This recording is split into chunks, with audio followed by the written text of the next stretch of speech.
Estava eu esse final de semana na casa dos meus pais e o meu tio chegou lá para fazer uma visita. E no meio da conversa, assim, estávamos conversando sobre vários assuntos.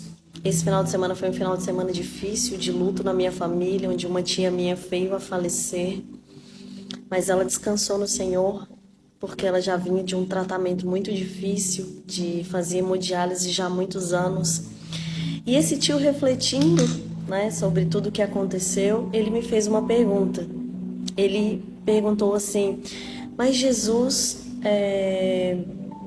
por que ele ainda não voltou? Vocês falam que Jesus vai voltar, mas ele está demorando, porque os meus pais diziam que Jesus ia voltar, os meus avós já sabiam que Jesus ia voltar, todo mundo diz que Jesus ia voltar, mas até hoje ele não voltou. Será que ele vem mesmo?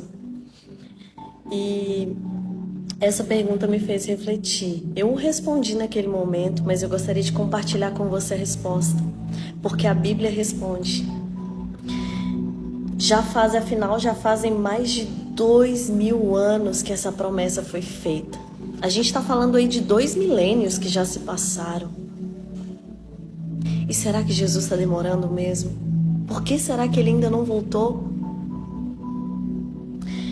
A Bíblia responde.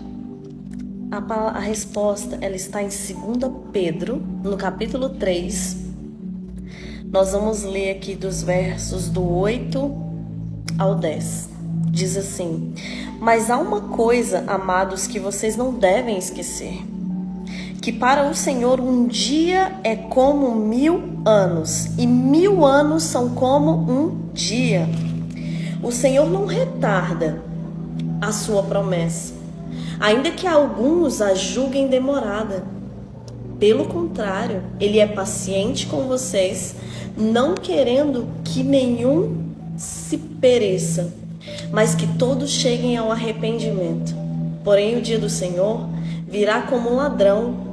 Naquele dia, os céus passarão com grande estrondo, e os elementos se desfarão pelo fogo. Também a terra e as obras que nela existem desaparecerão.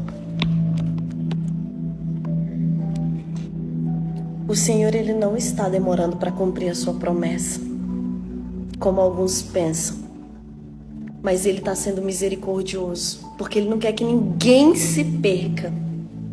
Ele conta com você lá no céu. Ele conta com a sua família no céu. Ele conta com aquelas pessoas que você ama, com seus amigos no céu. E é por isso que ele está demorando, que julgam demorado. Ele está sendo misericordioso e amoroso. No passado, Jesus não está demorando.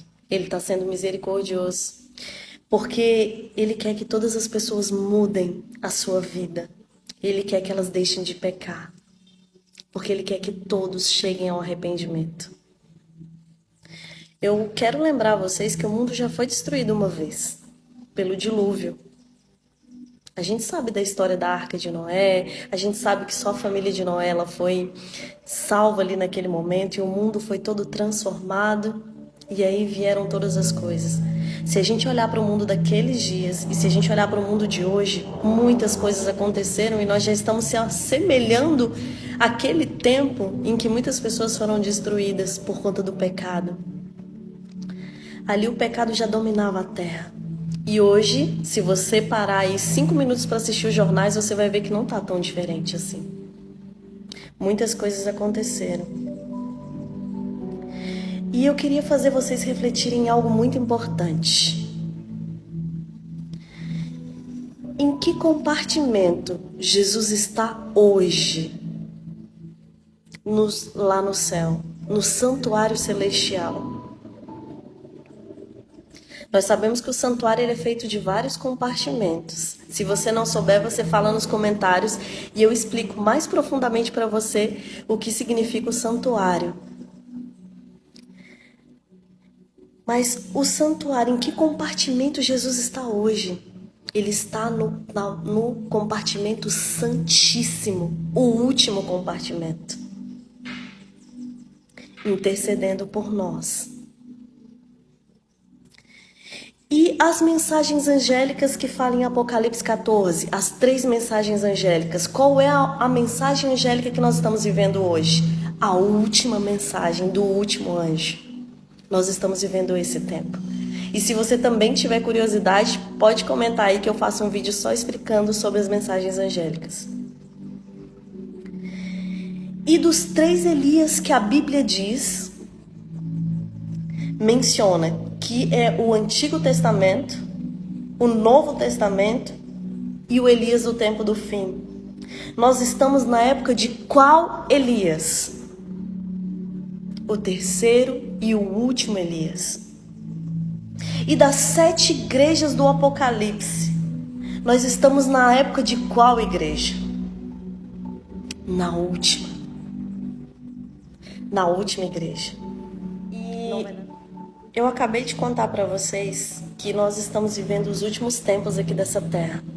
Nós estamos vivendo um momento em que Jesus está no santuário celestial, no último compartimento que é o Santíssimo intercedendo por nós. Nós vimos que das 3 mensagens angélicas que fala Apocalipse 14, nós estamos vivendo a última mensagem do último anjo. Nós vimos que do período de 3 Elias, que a Bíblia menciona, que é o Antigo Testamento, o Novo Testamento e o Elias do tempo do fim, nós estamos vivendo o último Elias. E nós vimos também que das 7 igrejas do Apocalipse, nós estamos vivendo a mensagem da última igreja. E onde eu quero chegar com tudo isso? Eu quero que você reflita, porque para onde nós olhamos, estamos caminhando para o último tempo. Tempo do fim, a conclusão, o final de todas as coisas. Que os seus olhos vejam,